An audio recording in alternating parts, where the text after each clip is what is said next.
Just how do you go about following up on a nigh-on perfect video game? It's a problem that Nintendo has faced more often than most, yet with each generation they release a game that brings new perspectives and new twists to the table, almost always finding ways to also refine the core ideas of each game series. Mario Kart 8 in particular was the culmination of this iconic kart racing series. Sure, everyone might have their favourite that they grew up with or spent years playing in split screen with siblings and friends, but Mario Kart 8 refined and honed everything so brilliantly. So, it's not surprising that Mario Kart World had to take a completely different approach, providing some brilliant and hugely fun new twists for the series.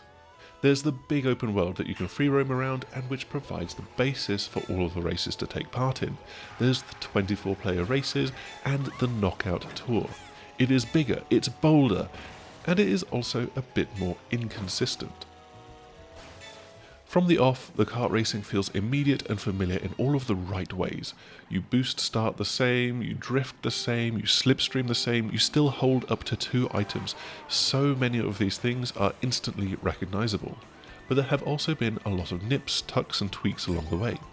In general, the driving is now much more expressive to look at. The tilt and the suspension travel as you drift through corners is more cartoon-like, but also subtly more informative for what your kart is actually doing. This goes hand in hand with the renewed character designs and animations throughout. And you will see your character's jump boost animation a lot in Mario Kart World. Whether it's flying off of a regular ramp, bouncing across waves on the open sea with the newly transforming vehicles, grinding along rails or wall riding, your character is leaping out of the seat, pulling funny moves all of the time. The latter 2 elements are actually nice to have, but difficult to master, and are fairly inessential compared to simply nailing your drifts. Getting onto a rail can be quite difficult, as you either have to hit the start of the rail where it meets the ground, or charge up a jump to hop onto it partway through. But this charged up jump uses the same shoulder button as drifting, and you will just start to drift if you put any steering angle in at all. It flummoxes your muscle memory and it makes going for a grind rail feel more risky than it should be. Mario Kart World is a lot more forgiving when you get hit by items. You keep some momentum when tumbling after getting hit by a shell, a bullet bill rampaging through will tilt people out of the way instead of squashing them flat, and the lightning strike doesn't keep you tiny for quite so long as it used to. That does make items that steal movement all the more punishing, most notably the Mega Mushroom squashing people flat. A big reason for this general shift in the items is the boosted race sizes, which leaps from 12 in Mario Kart 8 to a whopping 24 players. Doubling the number of players means doubling the number of items being grabbed and fired off, leading to significantly more chaotic races. A player out front can potentially break from the pack, and if they've got the horn that can cancel out a blue shell, then they can easily make and hold onto their escape, while everyone behind descends into anarchy as shells and boomerangs fly back and forth. It is so very easy to tumble from one of the podium positions to the back half of the field after getting hit by multiple items in quick succession. This can be brutal in the last few seconds of the race or in the run-up to one of those key checkpoints in a knockout tour. That said, you can just as easily rampage your way back up the leaderboard, with the game still favouring those towards the back, with handing out bullet bills, mega mushrooms, and perhaps more commonly, golden mushrooms. While you feel all of these changes in the regular races and Grand Prix, it really comes together in Knockout Tour, this huge elimination mode that often races all the way across the map, knocking the last 4 players out at each checkpoint until just 4 remain to race for that final victory. It is a great mode and it is my go-to for online play, but it is this embodiment of this even more chaotic style of Mario Kart racing. Knockout Tour is what all of this feels like it was designed for, and because of that it has a knock-on effect through the rest of the game as well. The traditional Grand Prix is still a sequence of 4 races, but after zipping around the first track 3 times, all of the subsequent races start with a drive through the open world to the next location, and then finish with generally just 1 lap of that circuit. This dilutes the traditional Mario Kart experience, making Grand Prix feel more like a training ground for Knockout Tour, and replacing the more bespoke racetracks with the arguably less exciting to race on open world. But I would say, though, that the open world is still great.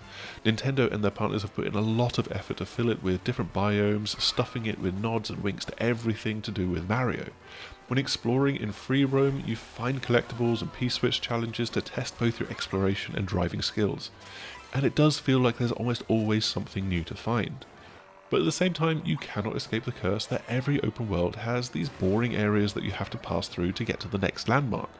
The jump to 24 players means that roads have to be much wider and have these huge banks of practically unmissable item boxes, and where bespoke circuits can do more interesting loops and twists around, with the open world there are so many stretches and sections that are just long straight roads or with mild curves.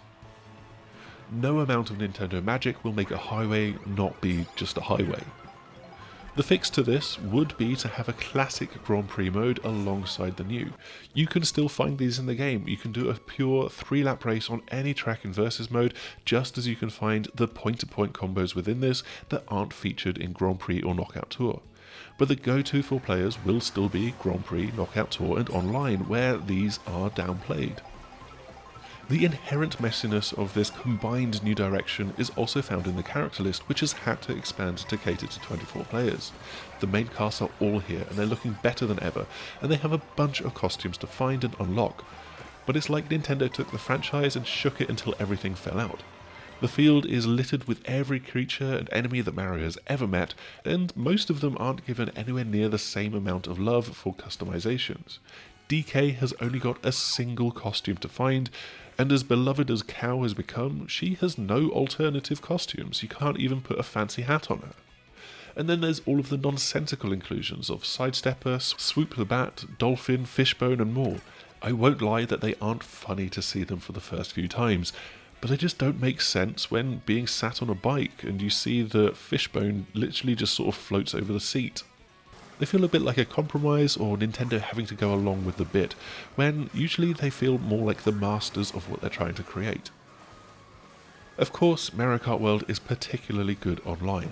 You can drop into Grand Prix, Knockout Tour and Battle, but you can also create a custom lobby for your friends to join and just share the world in free roam. It's nice, and it combines well with the Switch 2's game chat feature, allowing you to play socially without jumping through hoops to talk to your friends. If you have a camera, then the game can also track your face and insert it as a marker on you during races. And this highlights where your friends and your enemies are for when you fancy whacking them with a shell and singling them out as opposed to other racers. But where partying up in free roam is easy, it's annoying that you can't jump directly into the other match-made modes with your lobby of friends.